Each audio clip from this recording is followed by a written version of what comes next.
Welcome, everyone. We're about to kick off a really great session called Climate Necessary Ambition to U equals 2x, 2x. It's going to be a really wonderful conversation. We've got some great guests who can share their experience. My name is Diane Regas. I'm president and CEO of the Trust for Public Land. The Trust for Public Land has been around almost 50 years, and when people hear about us, they think we work in faraway places. But in reality, we work with communities around the country to make sure that people have access to the nature and green space that they need to have a terrific quality of life, healthy chance, and build resilient communities. So I've been working on climate issues for a couple of decades, and I'm feeling so hopeful today that we're on the precipice of powerful action. But even with all our plans and all the commitments we've been hearing about, we'll only get about halfway to net zero emissions by 2050. There is no question about it. We need to level up. And today's discussion is going to be about how each of us can contribute to that. Because we all know that action at the global level, at the federal level, in big companies is absolutely essential to meet the science-based targets we need. But we all have a personal role to play, too, in doing our part to address climate change. So tangible solutions are all around us. There's things we can do in our households. There's things we can do in our churches, in our communities. And so we're going to talk about that today. We've got some great guests. So before I jump in with the panelists, a couple things about the session. We really welcome your questions. We want to make sure that the questions that we're talking about, the issues we're talking about, are what's of interest to you. So I encourage you to use that chat box to send us questions at any time during the session. We'll break at some point in a few minutes and get to those. Second of all, I want to share some examples that I'm aware of just to give you a sense of what's possible. So if you roll the clock back just a few years, there were young people, next gen, other young people coming together to say, our ambition should be 50 by 30, reduce our emissions by 50% by 2030. The experts in the field said that was nuts and impossible. And yet just last week, leaders from around the world came together to make exactly that level of commitment. So I know that we can not only reach that, but do more. I've been so inspired to work with communities around the country. There's a community in part of Los Angeles called Pacoima that I just want to share a little bit about their amazing story. So Pacoima is a wonderful neighborhood. It's primarily Latino. It's not a wealthy community. And in fact, where that community is has really suffered a lot. It's a very high rate of COVID. They're suffering from a lot of the pressures. They're surrounded by highways. The airplane flights fly low in as they go into the airport. But it is a vibrant and resilient community that has come together to lay out their own path. And the Trust for Public Land was fortunate to work with that community and draw in tens of millions of dollars so that they could fulfill their dreams to begin building a vision of a safe, green, socially inclusive, and resilient place. So they're changing transit, they're changing the low carbon transportation, they're putting in green space, green infrastructure, they're putting in urban and community forestry. And that's just one community. And that could be happening in so many more around the country. So I just want to shout out to the folks at Pacoima who've made this and are making this happen. You're such an inspiration. Thank you. Now, let me introduce the panel today. We've got a great group of people. I want to first introduce Reverend Jenny Shultz-Thomas. She's the senior pastor at the First Plymouth Church at the United Church of Christ in my hometown of Denver, Colorado. Jenny, welcome. I'd like to introduce Jamie Margolin, who's the founder of 0 Hour. She's joining us from outside in New York City. It's a gorgeous day in New York. Jamie, welcome. And I'd love to introduce Tommy Wells. He's the director of DC's Department of Energy and Environment. And he's going to be just a wonderful addition to our conversation today. All our speakers are ready to answer your questions. We're going to finish with a pre-recorded interview with Amy Luers, who's the global lead for sustainability and science at Microsoft. I think you're going to be amazed to hear what Microsoft is doing. So let me kick off, Reverend Thomas, with you first. So faith communities, as we heard in some of the previous discussion, are increasingly on the front lines of both climate impacts and climate action.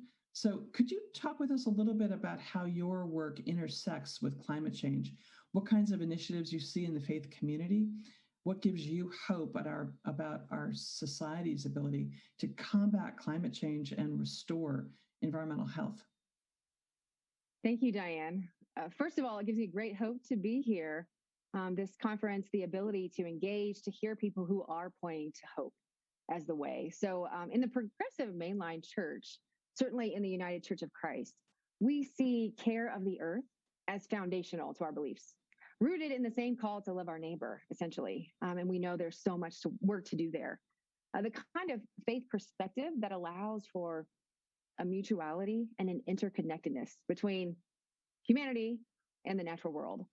I like to think about this. Most often we think about in faith tradition, especially in the Christian faith, we use this Genesis, sacred text that humans have dominion over the earth. And so many people think that that gives us a green light to devour forests and decimate mountaintops. On the contrary, I think a large population and interfaith related communities see the challenge really in becoming stewards and maintaining progress towards taking care of and protecting the earth and restoring the earth to health. And I know in climate calamitous culture, to restore or preserve the earth feels like a distant hope. But the hope that we have and the hope that we know comes from the faith. I'm fond of Thomas Berry's work. And so one of his greatest phrases to me that keeps me focused on this is that the universe is a communion of subjects, not a collection of objects. Mm. And I think this inherently calls us as people of faith and a God whose ultimate aim is love and inclusion and acceptance and blessing and care for all living things, to care for the earth rather than exploit the natural world, which, again, human agency has done most of what we see with the climate disaster.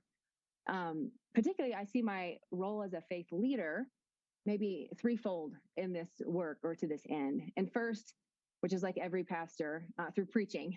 Preachers got to speak, we got to talk, we have a lot to say, biblical proclamation. So we use sacred texts to inform our faith and our action. And so often people think that religion and science, have no relationship. But a large portion of faith communities are working at those intersections, really to bring about the sacred text and the ancient wisdom that we've had to rely on as hope and a way forward. And I guess secondly, to participate in the political processes at local and national levels.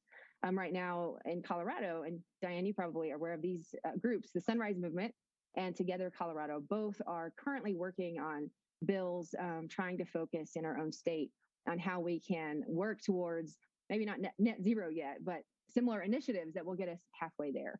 So people of faith need to, own the power of the mic, be public witnesses. And I think part of the church's responsibility is to advocate and create space so that they can be trained and find a comfort level of raising and lifting their voices. And then lastly, to provide leadership. It's my job as a religious leader to provide leadership and to take action first, whether that's legislative action, protesting, any kind of action. So I see myself as walking right alongside parishioners, community members, children in the schools. We have to take the lead and immerse ourselves in the community. Oh, thank you so much. I love the themes of interconnection, stewardship, and taking the mic. And we'll talk more about that as we dive into the discussion. So let me turn, Jamie, to you. You founded Zero Hour, where you're engaging and activating young people to take action on climate change. It's so inspiring. Could you tell us a little bit about how Zero Hour came about? What are you focused on now? What are your current priorities? And what advice would you offer to the gathered communities around the country that we're talking with today? Well, first of all, hello, everyone. I'm joining you guys from outside, being in as much of nature as I can be, considering that I live in New York City. So thank you so much for hosting this event and for having me here. right now, the goals of Zero Hour are to really push for urgent action on the climate crisis and actually get our leaders to stick to the science instead of just talking about what sounds good. I heard, sorry, there's a group of people being really loud.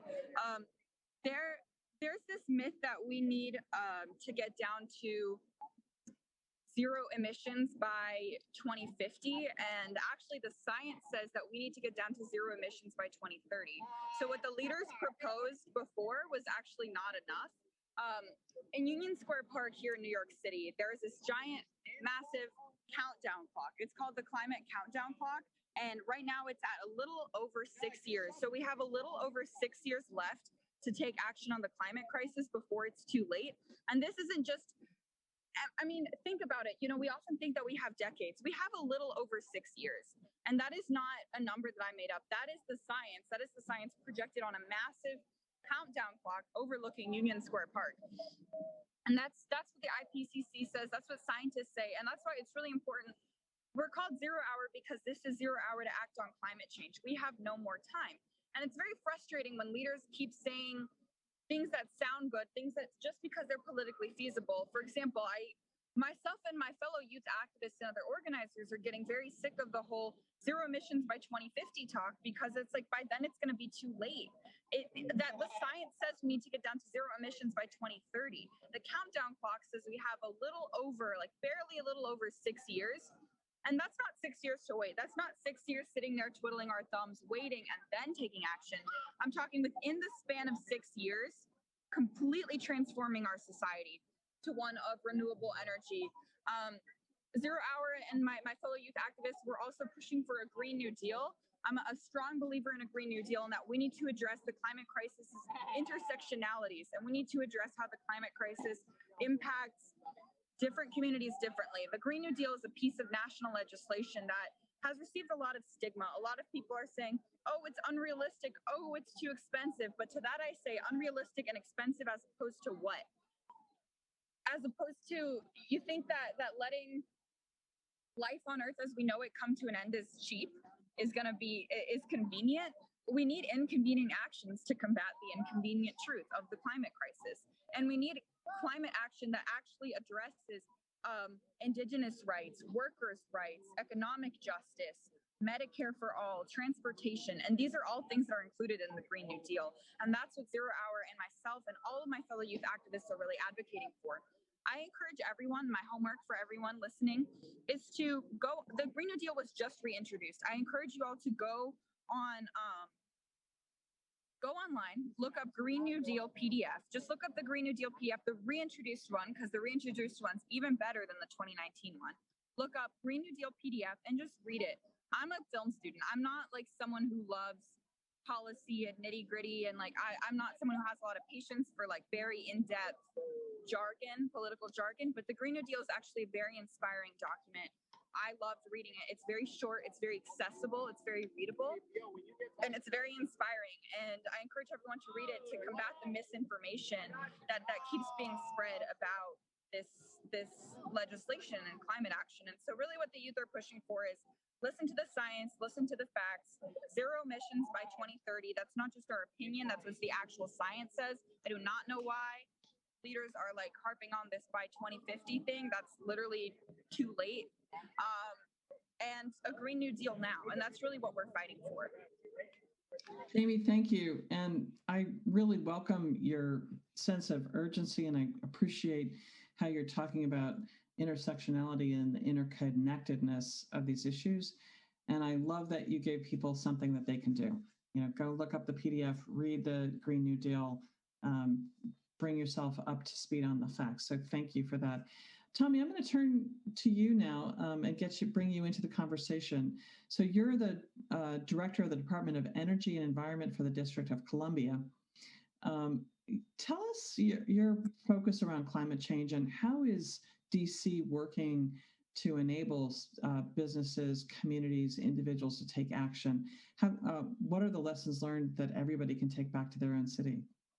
Well, I think the first thing is to acknowledge what Reverend Shultz-Thomas and Ms. Margolin noted, whether calling it a climate disaster or we're we don't have time. We really approach this that we are in that climate disaster. It depends on where you live in the world, but we know that it's happening. It's not something that we're trying to forestall in the future. We're trying to mitigate it, trying to slow it down. We are in a climate disaster. In Washington, D.C., our sea level rise has come up by 11 inches, meaning low-lying areas, which tend to be low-income residents where they live, they get flooded, and they'll be flooded even more. We saw what happened in the Lower Ward in New Orleans with Hurricane Katrina. Low-income residents built housing, or they're given housing or supported housing in low-lying areas, and they lost their homes and they lost their lives. And so this is happening across the world, not just in the U.S. So in D.C., 74% of the greenhouse gases that are caused by our city is caused by our buildings. And I strongly believe that to really mitigate this disaster, at least in the United States, if not elsewhere, we have to do it with direct legislation. It's not through incentives. It's not through everybody promising to do well and recognizing the science. The government will have to come in and do direct regulation. And whether it be the Green New Deal or the other things that are on the table. So in DC, we passed the first building energy performance standards in the country, saying that the existing buildings, not just new buildings under new codes, existing buildings have to get above the Energy Star level of how they operate so they use less greenhouse gases. And then they have to buy renewables for their buildings. And then, of course, the pushback is, and this is where we need the public, is don't let people with moneyed interest to marginalize this action. Some would say, well, that means we're going to build less affordable housing if you make us put a premium to save energy. But we all know the social inequities, that it was cheaper to build affordable housing next to industrial zones where we have poor health outcomes, cheaper to build affordable housing in flood zones. And we see what happens with that. We can't do the same around energy efficiency. So we, in DC, we've created a green bank. And for us, a city of 700,000, we're capitalizing it to over $100 million, focusing on multifamily affordable housing to help them retrofit, to have lower their energy bills. And then also we have something called Sustainable Energy Utility. We provide them $30 to $40 million a year to change out light bulbs, do all the things that we know that will save energy. And then we have a Solar for All program. What that means is that people used to view solar as something for upper income folks as an appliance to have on their houses and have lower energy bills. We're deploying it in community basis to where we'll take a brownfield, cover it with a solar farm, and then we use that energy to bring down the energy costs for low income residents that either live in that neighborhood or across town, depending where where we deploy it. So in one area, we just deployed a solar farm, 2.5 megawatts on a brownfield, and that cuts the energy bills for 780 households that live in that neighborhood, in one of the poorer neighborhoods in the city. So there's a way to be equitable about climate change, addressing it, but the government is going to have to be active. And what we need is we need the public to reassure public officials, this is a good thing. We believe in it. You're not going to lose your seat because of this idea of climate change that you're trying to bring these actions in. We know, but for the Clean Water Act, we would not have been cleaning up our rivers. For the Clean Air Act, the public would have had no leverage to try to clean up our air with the high, especially in poor areas in cities like ours with asthma and disproportionate impact on low-income residents. So we need strong government regulation, laws. It's the only way we're going to be able to accelerate. Just having carrots out there without a stick, wouldn't it be nice if you did this? Just think about this. We have done so much to reduce the cost of energy in America through fracking that really energy for corporations is not often a big part of their bill or not a big part of their plans when they figure out how they're going to cut costs, because energy is so cheap in America. So there's no consequence for using as much. And even though it's fossil fuels, that natural gas is better than coal, but it's still causing greenhouse gases. And we're really we're in a disaster. It's a rolling disaster that's going to get worse. So we have to have direct intervention by our federal government, our local governments, and our citizens need to support us to say, we want you to do this. We'll vote for you for doing this. And the Green New Deal is an example of that. that this is urgent and we have no time to waste. And all we're going to be able to do is mitigate what's happening. Anybody that's 35 years old or younger will never see a normal climate year in their lifetime. This climate has changed. And so the question is just how much of a disaster are we going to be able to mitigate? Mm-hmm. Tommy, thank you. And thanks to all of you. I'm hearing a lot of agreement about the importance of lifting up our voices, the recognition that we need to accelerate, that the commitments that are on the table are not enough. I'm also hearing a lot of agreement around the intersectionality or interconnectedness of the issues. And I want to dive into that a little bit. And Reverend Shultz-Thomas, maybe this is a question for you. If you map low income, if you map communities of color, if you map who's been hardest hit by COVID, if you map who's been hardest hit by air pollution, by exposure to chemicals, and you map who's already being hit by the worst of climate change, those maps can be stacked on top of each other. And they're very real, very mappable about the injustices in our society. And I'd love to hear reflections from you about how faith informs the commitment to participate in addressing environmental injustice, and where you see hope in the faith community for people to take an active role. What are the ways that people can lift up their voices? What are ways that people can increase that urgency that we've been talking about today? Sure, Diane, thank you. And thank you, Tommy, for those comments.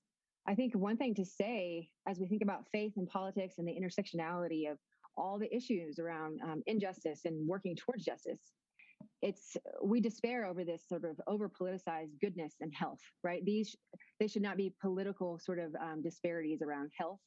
You shouldn't be saying, constituents, please vote because we need to do the right thing. We are at a place right now where injustice prevails. And so you have to be so intentional about connecting the dots. And so I think as people of faith, as a leader in the faith community, I see hope when people like Jamie, when children and youth are not just thrown into activism, because really that's what we've done. We've thrown them into activism. They have no time.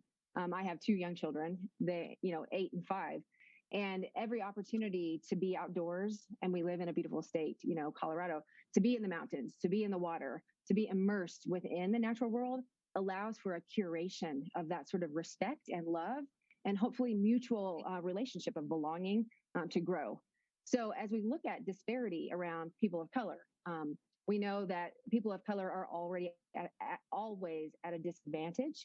Indigenous populations in Colorado right now, there's Xcel Energy has this natural gas plant right in an indigenous population, and they are speaking out. They are raising their voices, and faith communities are trying to shine a spotlight and advocate and say, this isn't right. So I think there are opportunities for protest, there are opportunities for marching and for kind of flinging ourselves into this activist circle. But I think what really matters and what's hopeful is when we look and we peel those layers back and we see what happens when 2-year-olds and 3-year-olds and 5-year-olds and children in education in classrooms are in outdoor classrooms, right? And they're already able to see that they belong to each other, that creation and the natural world, should coexist. But again, concrete cities are where children, Black and brown children, grow up, not only in my state, but across the country, probably in DC. So having these opportunities to create, brown fields where you throw solar panels and then you work in partnership, civic, faith-oriented, whatever it may be, to collectively be accountable for the disenfranchisement of people of color across the globe. I think one of the things that's important for people of faith to think about, probably all of us, but communication is one of the biggest issues with climate change. We don't talk about it. Rarely do you go and have drinks or sit with your friend or, hang out and just talk about the climate disaster and what you're doing and how you might combat climate change. So one of the things I'm trying to do in my own context in this city is to bring people, faith leaders together, interfaith faith leaders from the Muslim community, from the Jewish Federation, from academia and civic leaders, from Protestant, Catholic, and we're putting together a lecture series, bringing prolific speakers to speak on issues of climate and injustice, racial discrimination, racial injustice, white privilege, because we know that these are interconnected isms. So if we have sort of bringing these kind of conversations to the public, people will go with you, invite a friend to an event. People will go to an event, right, to hear a speaker on an issue. But we know that's not what moves mountains. It's not the ripple effect. But if we can have an event, if we can have these different faith community voices coming together and then talking about it and then having practices for engagement, we can mobilize populations to work on behalf of Black, Brown, Indigenous people in our communities who are consistently bearing the brunt of climate change, climate disaster, and climate denial. So that Diane, is our hope. I'd like to ask Jenny and Jamie, one of the things government is loath to touch is food choices and food production. It certainly touches culture and it touches tradition. It can get very threatening. We just saw this with someone claiming that Biden was going to limit burgers. What's the role, and are you willing to, I think Jamie probably has a lot to say about this, but how does the faith community and the young movement around trying to save the planet, how do you speak and what's your expectations about food production and choices? So I have a lot to say around the expectation around food production choices. First of all, my background, I'm Colombian American, and my abuela, which is grandma in Spanish, grew up on a farm living off the land in Colombia. She was what we call a campesina. And it wasn't like a corporate farm. It was like a very traditional farm where just the native folks of there would just you could just grow anything. My grandma would say that she would like climb the mango trees and like get some mango, and like anything that you planted grew. No pesticides. It wasn't corporate owned. It was just her family's farm. And she lives in the big city now. She's in Bogota now, but it was that wisdom that she taught me of just, if you treat the land well, it'll treat you well. And the fact that she was able to live off the land in such a sustainable way without pesticides, without chemicals, that knowledge of that traditional farming that so many communities know is what we need to go back to in terms of how we get our food. I don't mean everyone go live on a farm. I'm a city girl. I love living in a big city. I mean, where we get our food, we have to stop mass animal agriculture. We have to stop factory farming. We have to stop when all of the chickens are in the coop and they're all like stuffed together and their little beaks are sawed off. It's horrible. On my abuela's farm, when you wanted to have a chicken, the chickens would be roaming free. You just take a chicken, snap its neck, cook it, boom. Like it was free. There was none of that. It was just traditional knowledge and living with the land. And another thing I will add is that, there's a lot of talk about veganism when it comes to the environment. And look, I think veganism is great. I myself am not vegan. I'm not even vegetarian. And I for health reasons and for my own personal reasons and cultural reasons, I eat meat. And I try to get it as sustainable as possible. But long story short, I used to struggle with different disordered eating, and now restricting food just isn't healthy for me. I tried to be vegan. It almost landed me in the emergency room. So I'm just not. And I feel like there's way too much pressure put on the individual, oh my God, about food choices, when I think it's great. If you can be plant-based and sustainable, that's wonderful. All for you. Health-wise and culturally, that's just not for me. But a bunch of other people are vegan, and I think that's wonderful. And I think the more plant-based, the better. And I try to be the most plant-based that I can be. But there also is an issue. For example, I'm on TikTok, and I'll be scrolling through, and there are some indigenous creators talking about traditional hunting practices and how they cut up a seal. And then there were a bunch of white vegans in the comments how dare you hunt animals and eat food and eat seals and and lecturing indigenous people, the original caretakers of this land, about their traditional food practices that are not the reason why we're in the climate crisis. And I think that's really unacceptable. I think it's less black and white than don't eat meat. I think that especially white folks and people who come from colonizing cultures have absolutely no right to tell indigenous people not to eat the food of their culture, not to hunt on their own ancestral lands. And I think there's a lot of, when people think about changing our food system, people often think too much about policing others and their food choices, when in reality, it should be more about ending factory farming. Factory farming is a huge reason why there is a massive deforestation in the Amazon rainforest. that factory farming, animal agriculture, that's what has to end. We have to have Jamie, sustainable thank you. practices. We have to stop having one crop fields. Like my abuela's farm, they'd always rotate crops, and that's healthy for the soil, because soil health is also very big. The health of the soil is very important for the climate crisis, and it's very important for how we get our food. And our soil is supposed to be living, and the soil is dying, and the little microbes in there are dying because of our very extractive farming practices. My abuela's traditional farming practices were not extractive. Her family and for generations before in Colombia, it was very, very much like with the land, different rotating crops, not taking, no pesticides. That's what we have to return to. Jamie, I'm not thank saying you we want so to live on a much. farm, but I'm saying that more factory farming. So Jamie, thank you so much. I'm hearing again this sense of interconnectedness of the issues. And it's so interesting what you say about the need to have different approaches for different people, for health reasons, for cultural reasons. So I really appreciate that. And I want to invite Reverend Shultz-Thomas into the conversation. Though we do have some questions from the listeners that I want to get to, but Jenny, could you share a little bit about your thought about the faith community and food issues and how to approach that? Yeah, sure. I think keeping the focus on our Black and Brown and Indigenous communities in the Denver city where I serve, there are food deserts everywhere, of course. In our faith tradition, obviously, if you have 2 chickens, give one away. If you have 2 coats, give one away. I think the core of most faith traditions across the globe.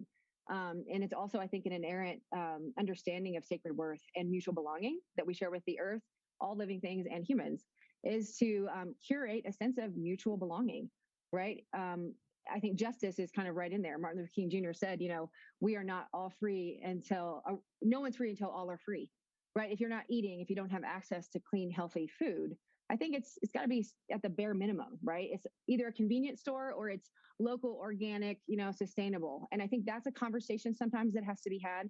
I'm a white liberal progressive, right? I have access to whatever food I want. I could decide all organic, vegan, I could try on everything and provide that for my children.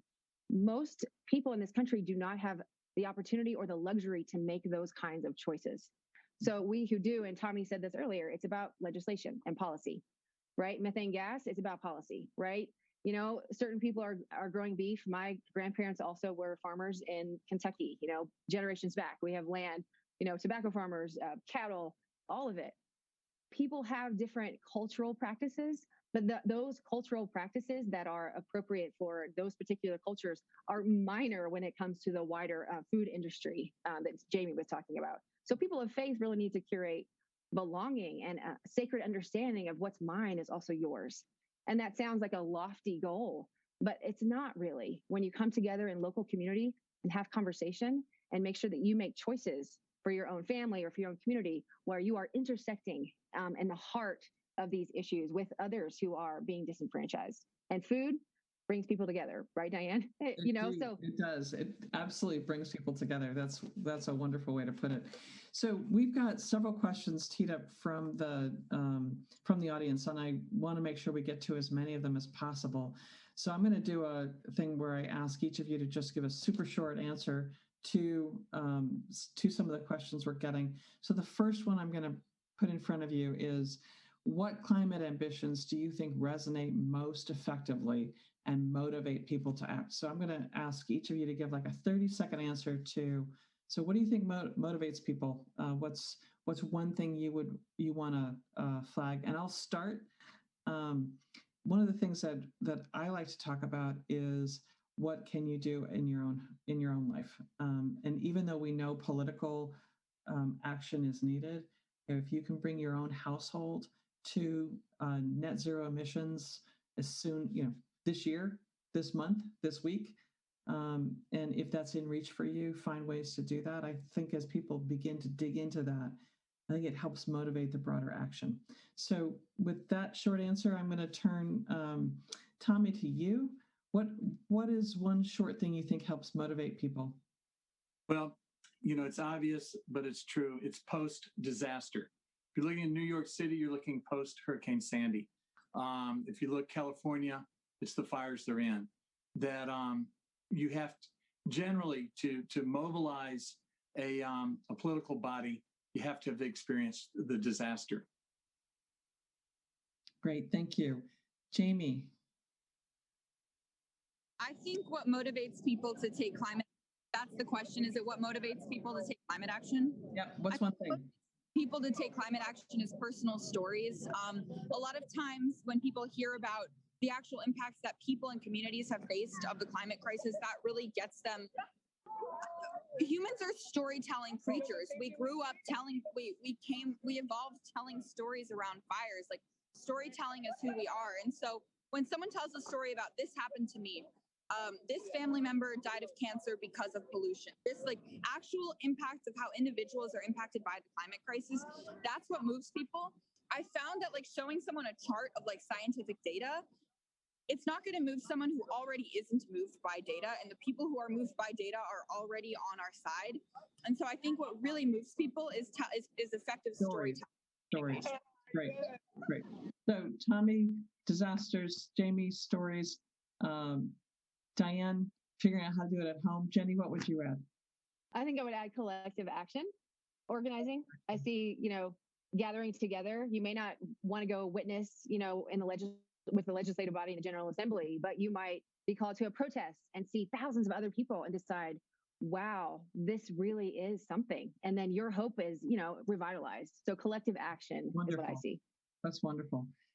So Tommy, I'm going to turn to you with this next question because it's about public officials. So we're going to put you on the spot a little. I know you've served in lots of roles as a public official.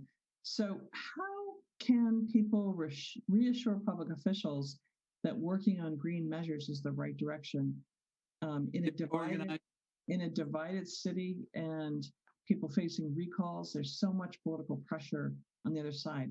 What can citizens do? You have to organize for the people that share your beliefs, and you have to win. It's not about convincing the climate deniers and the folks that won't believe in science. It's about being sure that those folks that you believe in, that believe in what you believe in, win. And so you're going to have to, it's not just money. It's about going door to door, getting your family and friends to organize.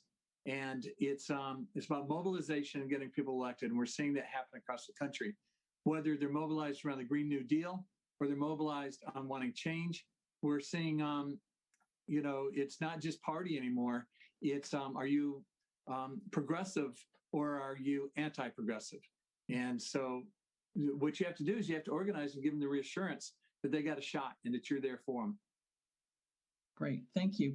All right, we have time for one more round the horn question, and I'll give you each just 30 seconds to answer.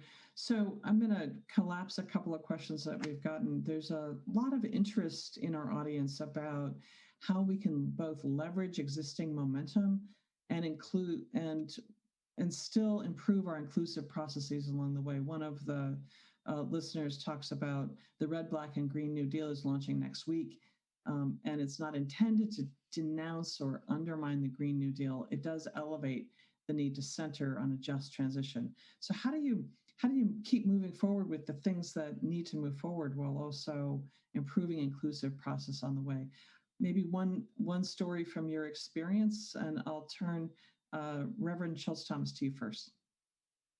Sure. I have more to say about a paralleled example of this, right? Inclusion and momentum. I mean, it doesn't matter what sector you're working in. I can think about our own footprint here in First Plymouth in Denver. Working towards, I think our big audacious goal is net zero by 2035. So Jamie, I'm going to go back and say that's not good enough. It needs to be by 2030, right? It's working to do that while also working on soil regeneration and solar and geothermal. It's all of these different projects that people want. And so including new initiatives, I think it's understanding what is the core value and basis of the fundamental position that people are kind of going for. And if you can work across the lines, whether it's political or faith-oriented, you're going to get much further than kind of dividing and conquering. That's great. Thank you. Work across lines, don't divide and conquer. Jamie. Yeah. So I think that it's great to have a diversity of different initiatives. It's just important to make sure that we're all fighting for the same thing and we all agree on the same set of facts. And like I said before, something that's been really frustrating to me in the environmental movement is that there's different, obviously it's important to have a diversity of perspectives, but there's no such thing as a diversity of like the time and the science. Like there is a deadline and that's the science. And so one thing that I wish is that all of our initiatives come together and aim towards the collective goal of 2030, zero emissions by 2030, paying attention to the climate clock and the countdown of how many years we have left. I think the more diversity of initiatives, the better. I just want to make sure that they're all actually sticking to the science and that we all are aiming towards the same targets and that we're not trying to like water down the action that has to be taken. And we need to actually treat it like a crisis. Thank you. Tommy, I'll give you the last quick word on this. Jamie's exactly right. What I've learned from her groups and others that speak the same way, as a lifelong Democrat practitioner of incrementalism's the enemy. That I really do see that incrementalism is what keeps you from getting there in time. And so we've got to not accept incrementalism. You just got to do it now. And there's no excuses.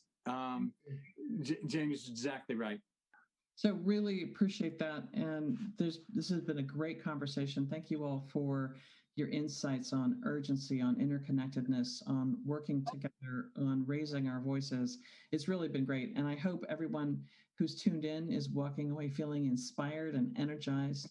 And now we're going to hear from Amy Luers about what Microsoft is doing to lead on climate worldwide. If a company the size and complexity of Microsoft can commit to net zero by 2030, then every one of us, every person, every household, every community and state should be thinking about how we can do the same. So find out how they are not only on the path to net zero, but planning to take it further to net negative, including tackling their historical emissions up next.